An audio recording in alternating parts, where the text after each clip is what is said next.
The Black Shadow Warriors have committed the ultimate crime. They've gunned down your girl, Marion. And now it's up to you and your brother Jimmy Lee to get revenge, Double Dragon 2 style. With 1 or 2 players, you'll encounter nunchuck-toting thugs and enemy gangs.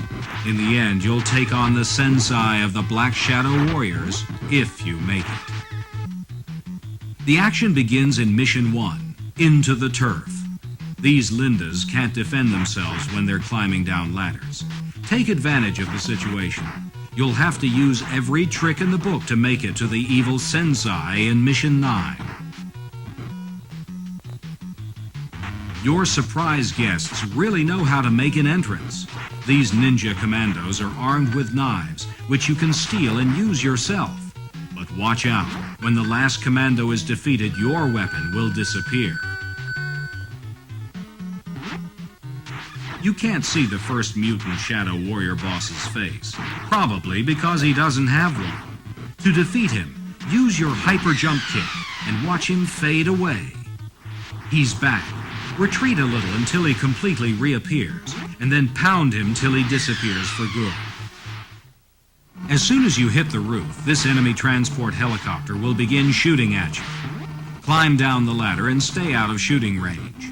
When the chopper stops moving, your enemies, including a special ninja hit team, will start coming at you. Keep your position and let them jump into your punches. Knocking them off the side of the building is your best strategy. All it takes is one good shot.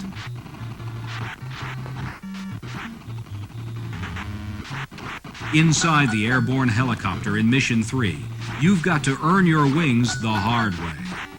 The big guys play rough up here. If you get knocked down while the door's open, you could get sucked out of the chopper. Here's a special hint. If you're about to be sucked out, pause the game. The door will close even though you're in pause.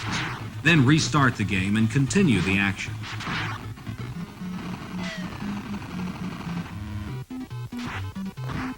You've just taken an express elevator deep into the undersea base of the Black Shadow Warriors. The ceiling is lined with razor-sharp spikes, so be careful not to jump when executing your martial arts maneuvers.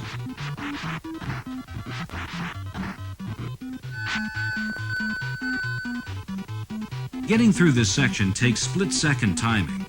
These deadly mechanical claws can really sap your energy, so don't be in a hurry. Position yourself right next to a crusher. As soon as it starts to rise up, make your move.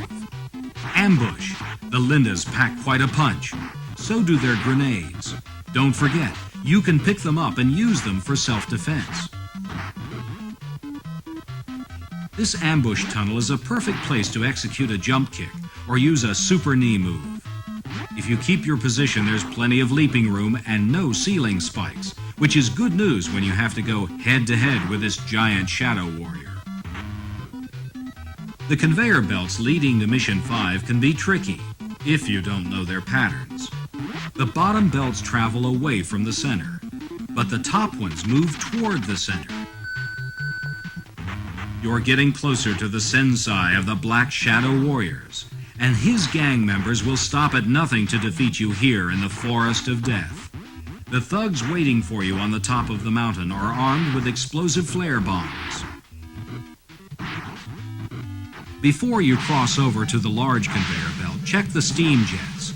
The top one will blow first, then the middle, and finally the bottom. You've made it to the top.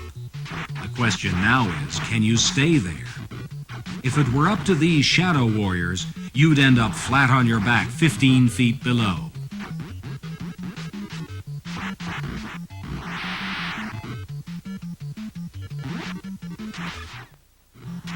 Trouble comes at you in pairs in this room, and your hyper kick is just the weapon to double them over. You'll have to fight 2 of each type of enemy. Mysterious eyes blinking in the background hint at the supernatural danger lurking ahead. Try not to lose too much energy while fighting the flat-top commando. There are plenty of other opponents to face, and you'll need all your power and endurance to defeat the Black Shadow Warrior Sensei in the final mission. Good luck.